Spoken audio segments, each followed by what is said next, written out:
Good afternoon and welcome to the Leadership Learning Webinar Series. This series provides free learning on relevant business and leadership topics like today's topic, Strategic Vision. I am Natalie Corrado, Program Manager at Lake Forest Graduate School of Management. We at Lake Forest Graduate School of Management are proud to be hosting today's program. Lake Forest Graduate School of Management is an independent, not-for-profit, accredited institution with over 70 years of experience providing practical business education to working professionals. Our business leader faculty who practice what they teach provide graduate business degrees including the MBA and Master of Science in Management and targeted training and leadership development through our Corporate Learning Solutions programs. At Lake Forest, we believe that great leaders change lives. We are committed to cultivating leaders through all of our graduate and CLS programs. Effective leaders are agile, self-aware, strategic, innovative, and adept at engaging others. The current leadership webinar series is dedicated to exploring the elements of the Lake Forest leadership model and helping participants develop these skills. We are grateful for the sponsorship and generosity of our client and longtime supporter of the school, Trustmark and the Trustmark Foundation. Trustmark provides access to a full spectrum of flexible benefit solutions, including health plan administration for self-funded employer groups, payroll-deducted voluntary products, group medical benefits, and health and fitness management programs. We're able to bring this webinar to you on a complimentary basis as a result of Trustmark's support. I'd like to take a quick moment to go over how we will interact today. During the program, you will be invited to participate using the chat feature. Please remember to chat to all participants. These tools can be found on the right side of your screen. Now I'd like to introduce Max Reed, our facilitator for today's session. Max Reed is Vice President, Leadership and Strategic Initiatives for Lake Forest Graduate School of Management. He teaches economics for managers and leadership workshops for the school's Corporate Learning Solutions Division. Previously, Max served as a Vice President of Program Sales and Management at CDW, where he led a business unit of 100-plus members. Prior to joining CDW, Max was a managing consultant in business and IT strategy for IBM, where he managed multiple consulting teams developing and executing corporate initiatives in telecommunications and energy. He also served as senior manager for complex bids at AT&T, managing multiple teams in sales execution of multi-year IT projects. Max, we are pleased to have you here today. Thank you, Natalie. Thank you, everyone, for joining the call today. I'm very glad to be here, very glad to have so many participants today to really have this interesting conversation related to strategic vision. So what we want to try to do today is to make it as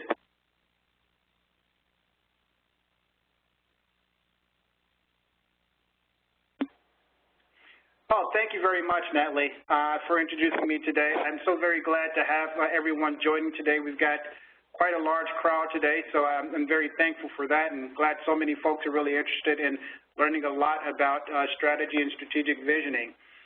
We want to try to make today as interactive as possible, so we are going to use a lot of the chat functioning today, so hopefully we can get quite a few folks to participate in the discussion, and we really do want to see how you react to certain things, get your feedback as well to make this a full learning experience for everyone. So let's start off today by talking about the learning objectives. We do want to really focus on true strategy. We want to narrow that definition down to what strategy is really all about, and then really focus on effective strategic visioning. We also want to talk about the importance of knowing your customer, how critically important that is in terms of developing your strategic vision, evaluating the value proposition and the profit formula. It's one thing to have a strategic vision. It's another to really be able to clearly discuss what's the value proposition to that customer and how does that vision make money future state.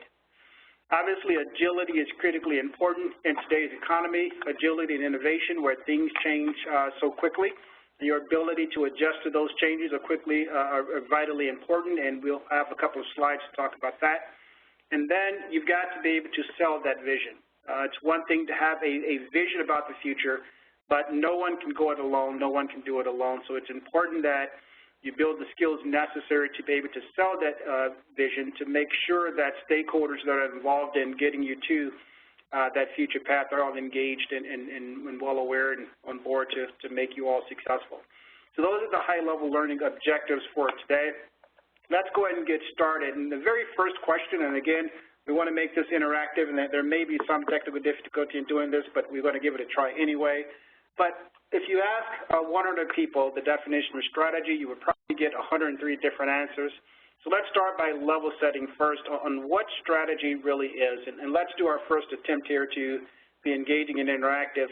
What is strategy? How about someone provide us a quick chat on their definition of strategy, or how they would go about defining strategy? A plan of action. That's great. We have a plan of action. A plan for achieving an objective. Plan for achieving an objective. Anticipating what's after, what's next. I like this one here, Natalie. Strategy is a plan to beat the competition to achieve your vision and mission and purpose. It is what you're going to do to dominate your market segment through our competitive positioning and value chain optimization. That's excellent. I like that. How you differentiate yourself from the competition, where to play and how to win. A future vision, that's correct, future state. Has measurable expected results, absolutely. Are you going to get from A to B? I really like that, very simple, very straightforward, and a choice, a set of choices. And that's outstanding. I'm starting to think that many of you have already seen this webinar, but we're going to get through it anyway, but that's good because strategy is really just that, fundamentally. It's by definition, if you will, and let me get to this next slide, it's a method or a plan chosen to bring about a desired future, such as achieving a goal or perceived outcome. In short, it's a set of choices about what you're going to do and what you're not going to do. It's not that complicated by any measure. It's really just a set of choices that define how you're going to get to a set of goals, a set of outcomes that you want based on some point that you have in the future. So outstanding chats, thank you very much. This appears to be working very well. And making sure that those choices that you make are purposeful is really what it's about. Now, I agree that, Cherie, you put up here, it's a simple explanation, but you are absolutely right. Strategy execution is sometimes an extremely difficult thing to do. So in this webinar, we're going to focus on the visioning part. So great feedback. Thank you for your comments. This is working out really well.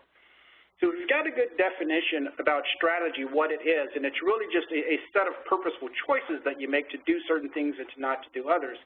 Then what is strategic visioning? Well, when we think about visioning, we think about a clear and concise future state message on where you intend to take your company and why, in support of that vision and mission. And I really want to impress upon the piece around the why. In today's economy, you do need to have a vision about the future, but you also need to explain why that is the right place to be. Why are we going after those customers? Why are we going after those markets? Why does it make sense to do certain things while we're going to discontinue to do others? You must be able to justify those. In the latter part of this presentation, that's where we're going to cover how to sell that vision piece. So that's what a strategic vision is all about. It's just a concise and clear future state message on where you intend to take your company and why. Pretty simple and straightforward.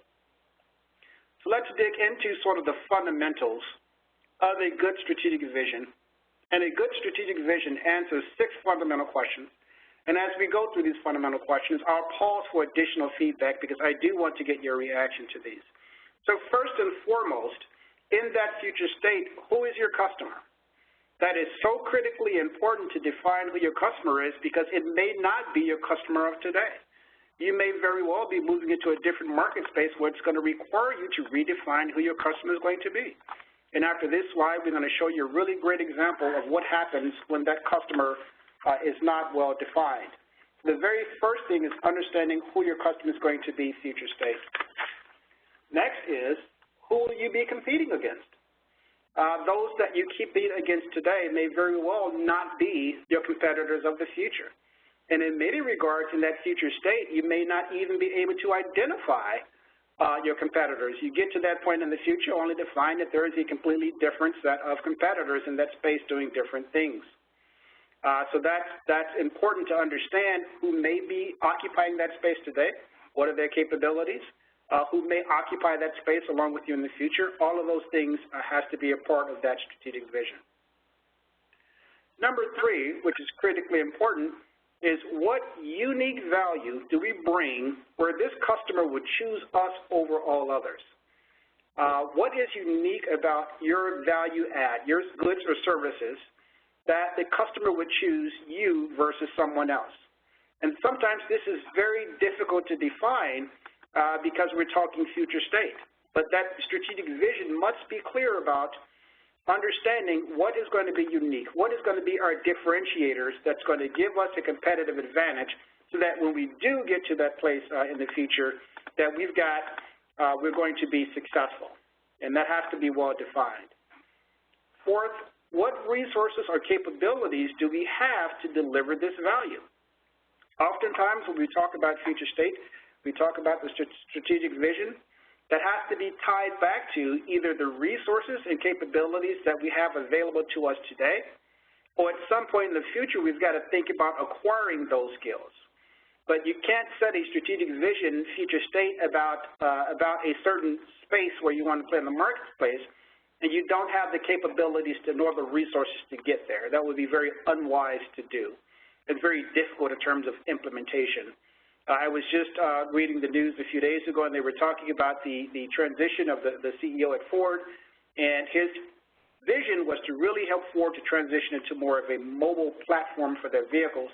And it's very difficult to do so because a lot of that talent that you need to do that, it's highly competitive. And most of that talent are at the Googles and the Apples of the world, and trying to get them on board quick enough to be able to transition the company fast enough is a very difficult thing to do. So your vision may be exactly right, but oftentimes if you don't have those resources and those capabilities to get there, it can be very, very difficult to do.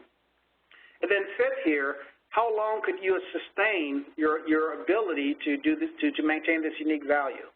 How long is it sustainable? So the easiest example of this, of course, is if you build a business, let's say, based on a website, well, how easy can someone replicate that? And if they're able to replicate your website within a day or two, which nowadays with current technology you're able to do that, then the sustainability of that competitive advantage is very limited. And so this whole idea around how long can we sustain this unique value, this competitive edge that we have is critically important in deciding whether or not that's a sustainable strategic vision or whether or not you're going in the right direction. And then last, what are we going to choose not to do? So this whole idea around scarcity.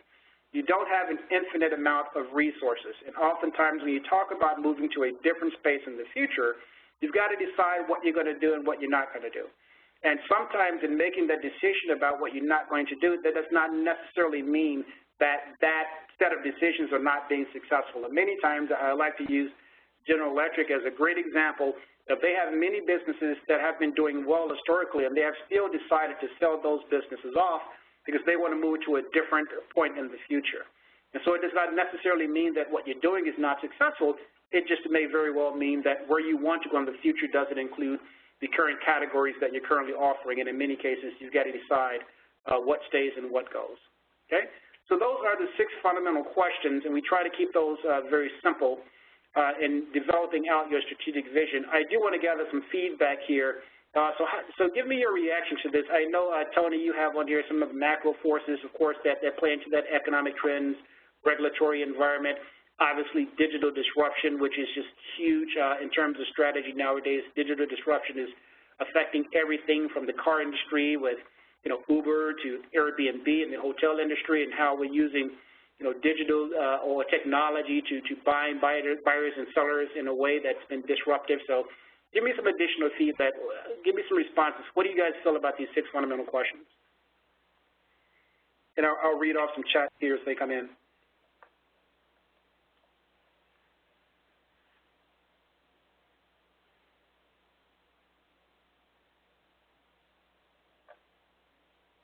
Okay, so we'll keep moving forward if I see, there is one. Number 3, competitive advantage. Okay. And we also have flexible to market ability to change, challenging to transform fast enough, and that's another great one, the ability to move much quicker, thinking globally but not locally, excellent, Being nimble, that's right. We'll talk about that. We'll use the Netflix example on that. They can change regularly, so the answers need to be reassessed often. Correct. Competition is very difficult to predict due to small players. That's right. When you're in a highly competitive market with many small players, it's very difficult to predict where the market is going to go. The sustainability is key, or profitability will fall. I could not agree with you more. Short-term profitability is very difficult because in many cases those are long-term debt obligations, and in many cases if you don't have profitability in a sustainable amount of time, that causes some very difficult problems in a very short period of time within your business. Do we have the right leadership for the next pivot of business? That is an excellent, outstanding one, Tony. That is another great book that I'm sure many of you have read, Good to Great, about getting the right people on the bus and getting the wrong people off when you're making those kind of changes. And then I'll read this last one here, Competitive Dynamics. You put out your strategy, others respond to it, and that may force a change in yours. Exactly. So all great feedback. Thank you very much for your chats. We'll move on here. Going to the next slide. So let's talk about what does it sound like when one is talking about their strategic vision. If you listen to a lot of the CEOs of these major companies, they talk in general terms, but these are very powerful statements. If you read between the lines, what they're saying is very powerful. So let's look at Jeffrey Immelt at GE. And he stated, if you went to bed last night as an industrial company, which GE is mainly known for industry, you're going to wake up this morning as a software and analytics company. And if you've been listening to Jeffrey Immelt, he is really interested in transforming GE into more of an IT software juggernaut, if you will, in the manufacturing industry. So as you start to look at modern economies around the world, they're able to catch up in their manufacturing capabilities. Jeff's view of the world is that for GE, maybe they won't have a long-term advantage in manufacturing, but maybe if they were to position themselves to be more of a software provider to major manufacturers, then they'd be better off in the long run. So he's making a very powerful statement with that. The next one here is Randall Stephenson from AT&T. You think about a world where people are consuming content more and more on their mobile devices, and the volumes in terms of how much content is being consumed, I'm talking premium content, not just YouTube cat videos, the volumes are exploding. So Randall is making a very specific statement about where he wants to take AT&T in terms of managing data, managing large segments of data, which is critically important, and insight obviously is the most important with that. And then lastly here, Ginny Rometty with IBM, as we transform to a cognitive solution cloud platform company, and that's a powerful statement within itself. As we transform to a cognitive solutions and cloud platform company, we are well positioned to continue delivering greater value to our clients. So these are great examples of visionary statements about where they are today, where they're trying to go in the future, and why they feel as though that is the right place to be. Okay? So let's continue forward here. So just a quick example of when you talk about strategic visioning, where you are today, what you should sell at some point in the future, and who your customer will be. When you think about Bridgestone and B.F. Goodrich, you often think about tires. Obviously, Bridgestone is a major tire manufacturer, but did you also know, and I'm sure several of you may know on this call, that Bridgestone actually manufactures golf balls as well. And so you would think, well, why would a tire company produce golf balls? Or why would a tire company want a golfer as a customer when traditionally their customers have been those who have needed tires? Well, you think about the skills and capabilities of Bridgestone, who has some competitive advantages when it comes to rubber, and you think about golf balls, it makes sense. They've got the capabilities to do that. Now they're a large player within the golf ball space. The other is B.F. Goodrich. They obviously one of the bigger players in the tires for the aeronautics industry. And B.F. Goodrich, they also, to many of our surprise, also make landing gear for some of the aeronautical companies. Now, that is a division that was recently sold off, but B.F. Goodrich saw it necessary that they also expand their market into landing gear, which was very unfamiliar, but they ended up with new customers in that regard.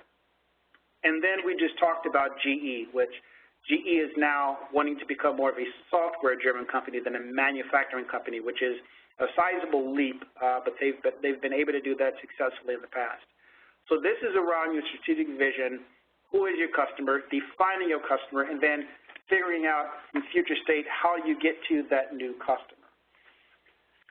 So let's continue forward here and talk about, who are your customers, right? And what I want to do is really talk about this in terms of what happens when you lose sight of the customer.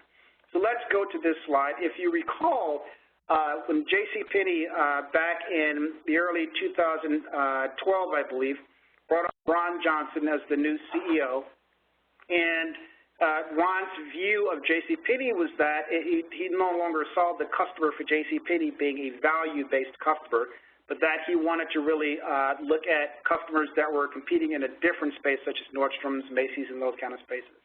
So Ron Johnson was brought over from Apple, and from the department of Apple as the CEO of JCPenney, and began to make some very dramatic changes in a very short period of time. Of course, changing the branding to JCP, and then eventually dropping the penny altogether.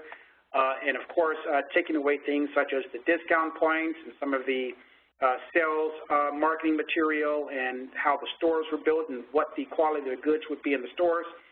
And so overall, I think the whole vision around having a JCPenney customer or have JCPenney's to try to compete with upper brand stores such as Macy's was really a disconnect with who the customer really was at JCPenney, and ultimately that resulted in some very strong headwinds for the stock growth, and then ultimately he was replaced, and JCPenney's immediately pivoted back to being sort of a mid to discount seller of clothing in the retail space, and they've been trying to recover ever since.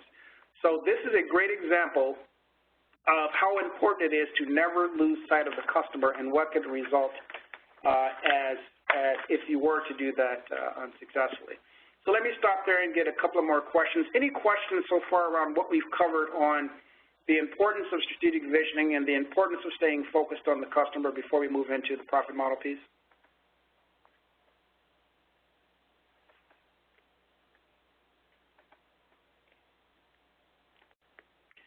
All right, let's continue forward. Oh, wait, I've got one question. Do you think Bridgestone had a vision of where to play and how to win in golf balls? I would say that I would assume that they did. Obviously, when you're known to be a tire manufacturer and you want to get into a completely different category, I could surmise from that, due to their current success, that they had a vision about where they wanted to go in entering the golf space, the golf market. And they've been fairly successful. I know I hit some Bridgestone balls. I know many folks that do. They've had some good momentum in that space so far. All right. So now let's pivot a bit. We talked about the visioning piece. We talked about some of the 6 fundamental questions that a good strategic vision will answer. And now let's pivot into, it's okay, everyone has a vision. That doesn't take, everyone can have that. But the important part of that vision as well is, how does it make money? So what is the value proposition? What is the customer value proposition that we're going to bring to the market that defines how you're going to satisfy a buyer's wants or needs? So what is that value proposition? And then the second part of that profit model is, what is the profit formula? How does it make margin? How does it make money? And so it's one thing to say you have a vision. It's another to say, here is how we're going to add value to the marketplace. In general, when we talk about customer value proposition, you've got some of your standard models about being a low-cost provider. I think that's sort of the space that Walmart occupies in the retail space, and then to a certain extent in e-commerce.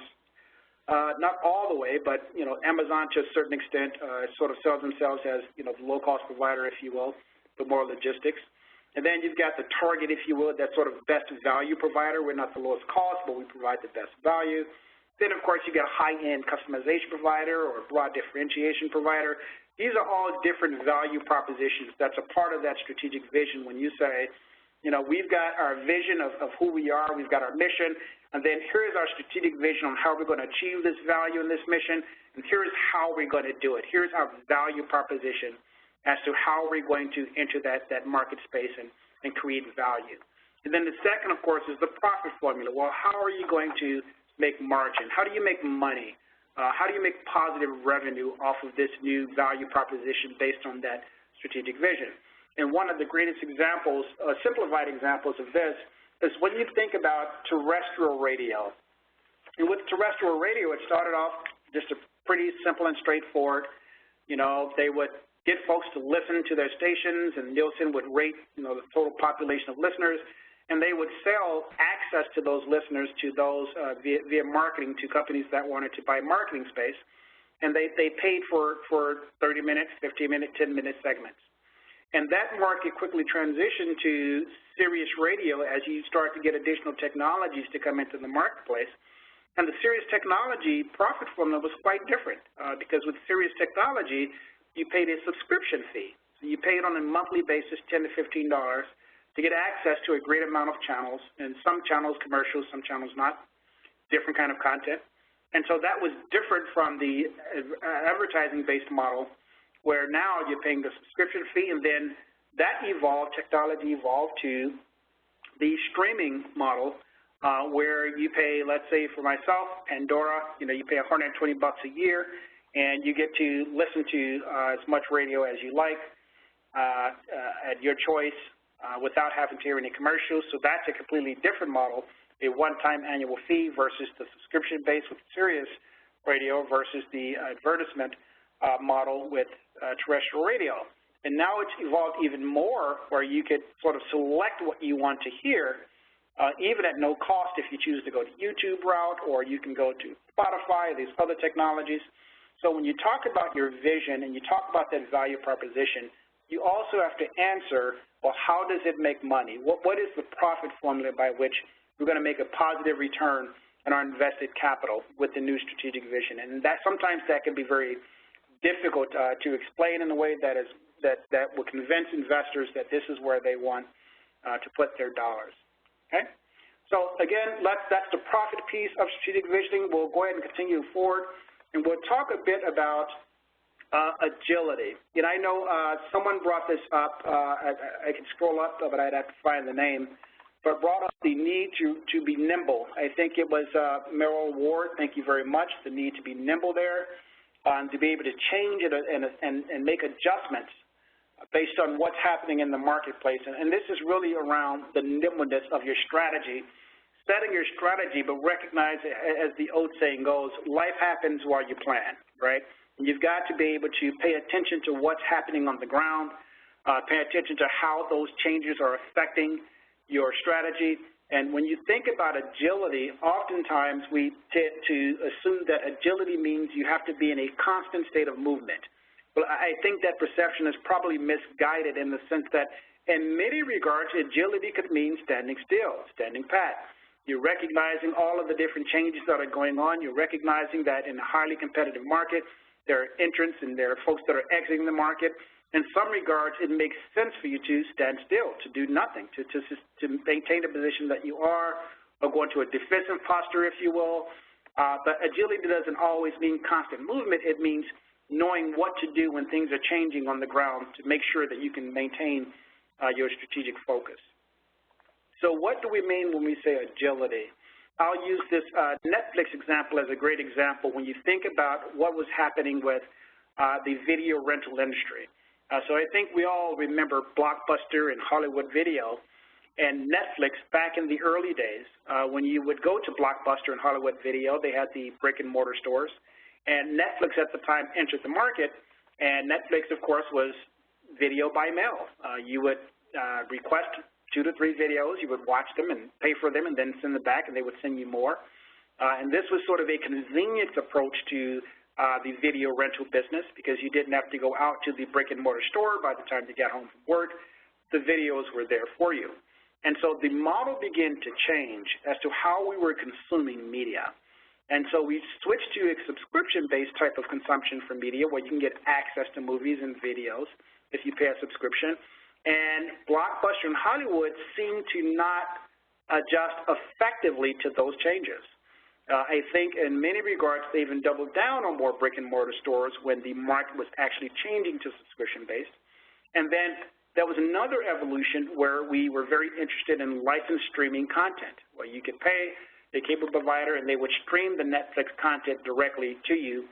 And Netflix model was built on paying licensing fees basically to movie content owners to stream over Netflix via any device that you wanted. And for whatever reason, I would suggest that its leadership But Blockbuster and Hollywood did not seem to pivot fast enough to get to this market to be able to do this as successfully as Netflix was pivoting.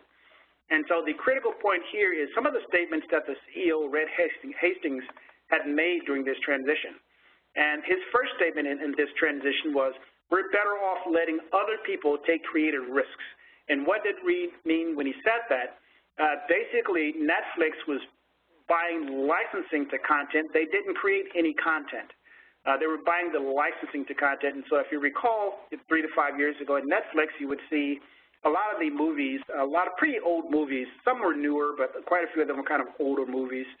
And as Netflix began to make some pretty sizable profits, of course, those that were licensing the movie to Netflix eventually raised their licensing fees and was able to capture that value back from Netflix. And as Reed began to see that, they began to raise their licensing fees, he immediately pivoted from what he had previously stated that we would never get involved in content creation to immediately creating some pretty extraordinary content, House of Cards, Orange is the New Black, and he engaged in a 4 original content deal with Adam Sandler for a sizable amount of money to create original content. So he went from saying, we're just going to stick with licensing, we're not going to create any content, to, in a very short period of time, creating the original content.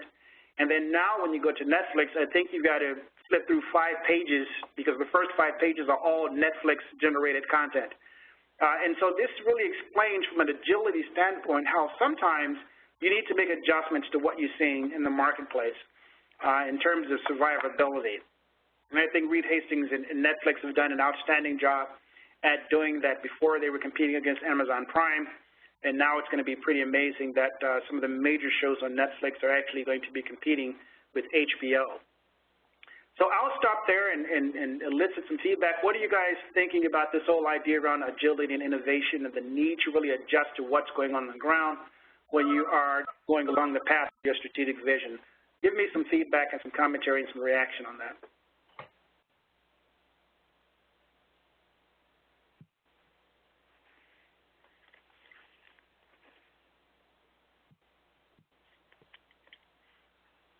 It makes it very difficult to make long-term commitments? Absolutely. I think the days of setting a 20-year strategic plan is probably long gone. I think, you know, if you're thinking any time longer than 5 years, it's probably a big stretch because things, you know, change so fast. Obviously, with different industries, the durations are quite different. If you're highly capitalized in, let's say, a car industry where it takes a lot of capital, then your horizon is much longer. But if you're more of an Uber, your horizon is much less because your flexibility is much greater. Let's see what we have here. Amazon CEO says, they always like to be in startup mentality. That's great. Outstanding. I like that. It makes it a profitable opportunity for the boutiques versus huge corporations. That's right. Agility is a must. Your business requires leadership that can adjust the direction and strategy quickly. Outstanding. Need capital and balance sheet to be able to pivot. Too often companies get capital starved, catering to profit streams longer. Correct. The marketing will need to re-educate their customers to think of them in old ways. Good. As long as the actions support the overall vision, got it. Let's read one more. Keep your eyes more on complementary services than competitive services. That's a very good point. Excellent point. All right. Thank you very much for that feedback. It's really great. Okay. So now we're going to pivot to the importance of selling the vision and communicating the vision and making the vision inspirational. From a leadership perspective, it's really about inspiring others to see the world the way that you do and convince them that this is the right way to go. And I think in this economy, it is critically important, obviously with a completely different workforce coming into the workplace, explaining why something needs to occur, not just giving direction and saying this is where we're going, but being able to explain why you need to do that. And that's critically important because it provides direction and energizes employees. If they agree with why you're trying to do something and they fully support it, then they're going to be energized and engaged, and you're going to get better productivity and better innovation. It evokes positive support and excitement. People are excited about what you're doing, especially when there is disruption. If your technology or your value add, your value proposition is to disrupt markets. People get excited about that. Obviously, not those who are being disrupted, but people get excited about disruption because there's a tremendous amount of value in that. And you want to enlist the commitment of those in the company because that's who's going to get you to your success. Not too many things in business today can be done alone. There's definitely, it requires teamwork and leadership, not positional authority, but the ability to influence without authority, teams to be very agile, very engaged, very productive, and willing to take on your vision to get you to where you need to be in the future. And so enlisting that commitment of company personnel to engage others to move in that direction is critically important. And if we had, it would probably take a whole other webinar to really talk about strategy execution, but fundamentally that is the core demand of a good executed strategy, and that is to have employees fully engaged and believing in the mission and willing to execute when necessary to get you to where you need to be. So let's talk about these sort of inspirational piece of selling that vision, your ability to make a visionary statement that is future-looking and inspirational and provides guidance. So let's look at Nike. To bring innovation and inspiration to every athlete in the world. It says nothing about shoes. It says nothing about gear. It says everything about bringing innovation and inspiration to every athlete in the world. The Mayo Clinic, the best care to every patient every day. The Mayo Clinic has a huge market presence and strong brand in the cancer space, but that's not its sort of strategic visionary statement. It's saying the best care to every patient every day. Greenpeace, to halt environmental abuse and promote environmental solutions. That sounds like a really inspirational and inspiring thing. And then one of my all-time favorites is Lurie's Children's Hospital, all for your one. Very few words, but very powerful in terms of visionary statements. All for your one. So the strategy here is to elicit all of their resources to focus on your one child to ensure that they do everything they can to make your child better off. So that's really good visionary statements there. So those are really good visionary statements. So let's go through sort of the list, if you will, of why communicating this way matters. Why is it important that I do this? And it crystallizes senior executives' own views about their firm's long-term direction. Direction has to come from the top. And senior leaders have to be on board with what it is that you're trying to accomplish. And I know someone mentioned in one of the chats, when you set that strategic vision about the future, you've got to ask yourself whether or not you've got the right team on board to get you from here to where you're trying to go. And so when you talk about communicating that vision, this is what will crystallize senior executives around aligning with you to make sure that execution is done in the way that's going to make you successful. The second here is reducing the rudderlessness in decision-making. It's extremely risky in the implementation piece of the strategy because if people are not well-versed or if they're confused about where it is that you're trying to go, if you haven't done a great job at defining clearly what the mission is, what the vision is, and the strategy of how you're going to get there, then you're going to have a very difficult time getting folks aligned. And the risk of rudderless decision-making makes it difficult for the team to get aligned successfully to be able to execute on their part of achieving that overall mission. Number three, again, we talked about the importance of winning support. The employees have to believe in the vision. They've got to be able to support it. If the employees don't support the vision, you're going to have a very difficult time executing. And it's often said, and I know many of you, just from your chats being very experienced in this strategy space, have heard often that culture will eat strategy every day of the week. From my experience, I've been in corporate now 20-plus years, and I think that rings true. Strategy, if there's any kind of change that you implement, any kind of strategy that you implement, and it runs up against the culture, from my experience, 99 times out of 100, that culture is going to win out. So you've got to take that into consideration. You've got to make sure that you've got a team that supports what it is that you're trying to do. And if you've got those things in place, then the likelihood of you achieving that vision, the success rate of that achieving that vision is going to be very high. And then it provides a beacon for low-level managers in forming departmental missions. You've got to have managers that are autonomous, that are self-thinkers, that are self-driven, because it can't come from the top, the implementation piece. Executives can set that vision about where they want to go, but they're going to be highly dependent on mid to low-level managers to be creative, to be autonomous, to be self-guided leaders in defining what they need to do in order to make the mission successful. What part do they play? Their team, what part will their team play in achieving the mission? And then have to have a level of trust and autonomy to allow those teams to go off and do what it is that they do best. It never works in a sense of if you're trying to execute a strategic vision by turning everyone into robots. That's a recipe for disaster because we're not robots, we're human. And everyone can approach the same problem 10 different ways and still come to successful answers. And you've got to allow them the autonomy to do that, to be able to solve these problems and get to these solutions so that you can ultimately, at the aggregate, get to the location that you're trying to get to.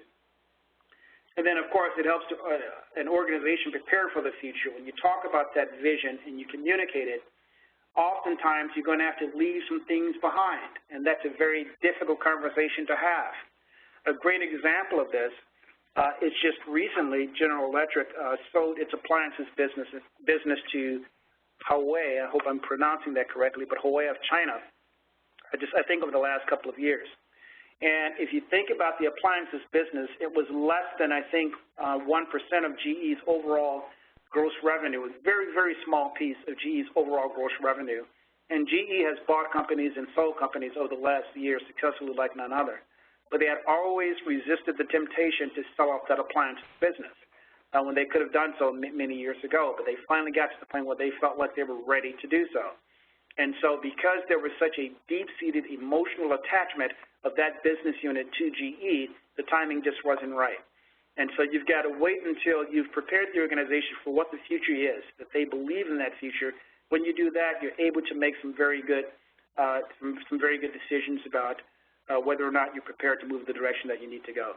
I see another comment here from Michael Wilkinson on another good case example to consider was Aerial. I'd like folks to look that up. That's a great one. I don't know the history on Aerial, but I think that's one that we could definitely take a peek at for our next webinar. So, Michael, thank you for passing that along. All right, so that's why the vision matters. It's critically important. In many cases, it's a matter of developing the vision. You've got to develop your value proposition and be clear about that. You've got to develop your profit model, be clear about how it's going to make money. And you've got to also be able to have it flexible and agile enough where you're not locking yourself to a position where you can't make the necessary adjustments that you're going to make over this journey to get to that destination point. And then you've got to be able to take the second part about that, and that is you've got to be able to sell it. You've got to get people to believe that this is the right direction to go in. And oftentimes that has nothing to do with positional authority and has everything to do with your ability to sell the vision and everything to do with your ability to influence others to believe as you do that that is the right place for the future. Now, in the reality of things, everyone will not believe that that's the right way to go. And you will also have senior executives that will disagree with that, and that's fine, but you want to make sure that, as in Good to Great, it's often written that you've got to make sure that you've got the right people on the bus to get you to where you need to go. Then, of course, those that may not be helpful, you've got to be comfortable with unloading them folks off of the bus to get to your journey. So we'll go ahead and stop there, and we wanted to leave ample time for Q&A because obviously this is one of those topics that we hear a lot about, we read a lot about, but we also want to gather input as well from the participants on the call. Thank you. On the WebEx here, you've been great with the chat. So let's have a quick Q&A. Are there any questions, comments anyone would like to make on the chat line here?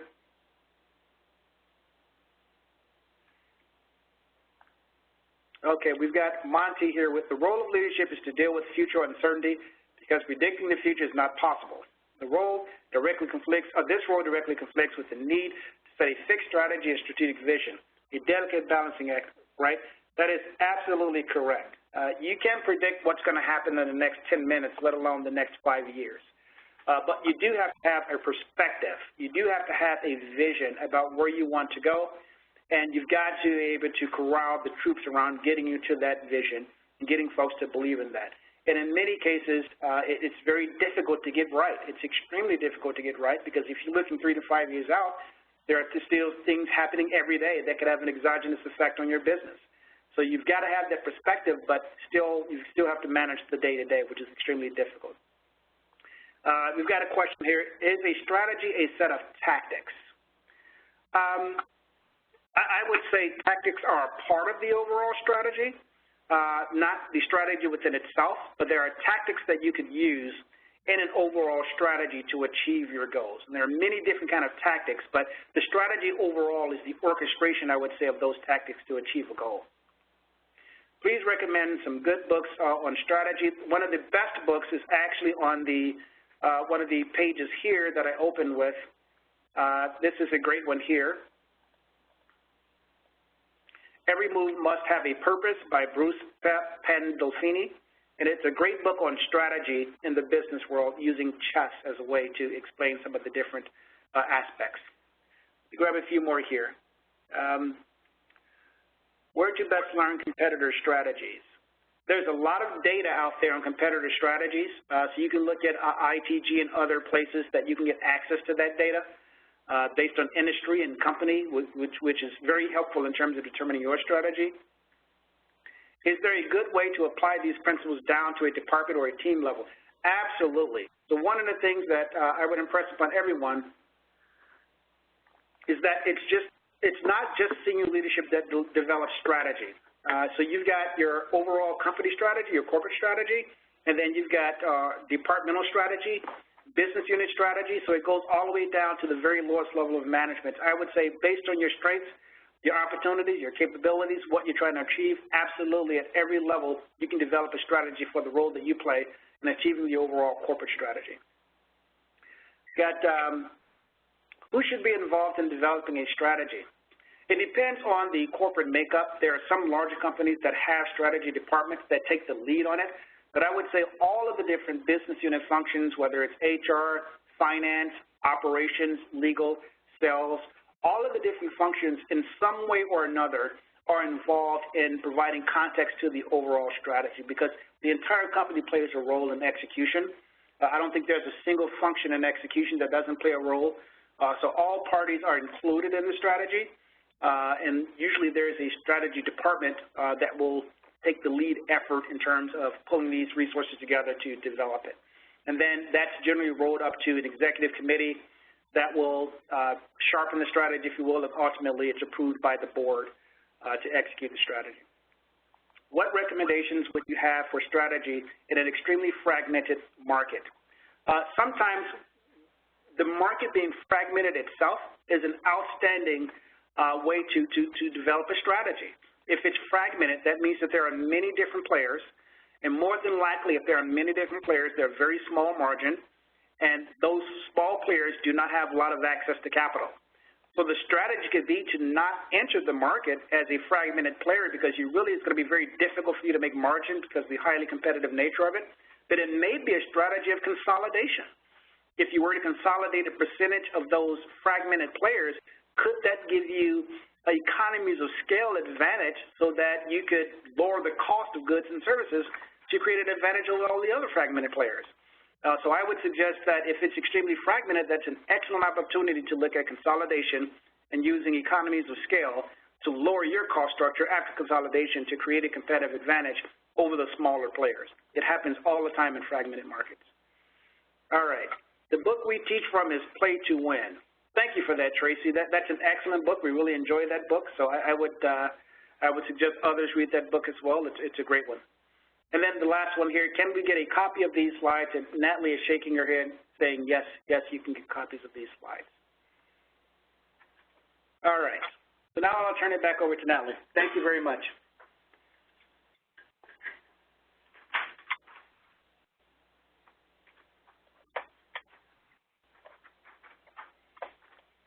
Thank you, Max, for a great session. We hope you've taken actionable information from the session. Today's program was part of the Leadership Learning Webinar Series delivered by Lake Forest Graduate School of Management. This program was made possible by our sponsor, the Trustmark Foundation. Again, our deepest thanks for all of their support. I'm going to put a link in the chat box for you to complete a survey to let us know your thoughts on the program. We use this survey to improve our next one. Please complete it. Lake Forest Graduate School of Management builds better business leaders through our graduate degree programs and corporate learning solutions. If you're interested in developing your leadership skills and business acumen through an MBA or Master of Science in Management degree, or you want to bring a corporate learning solutions program to your organization, please visit lsgsm.edu. We will be offering some future webinars. Please look in your email for registration links to these sessions, or you can check out our calendar on our website. With that, we'd like to end the session and wish you a productive rest of your day. Thank you.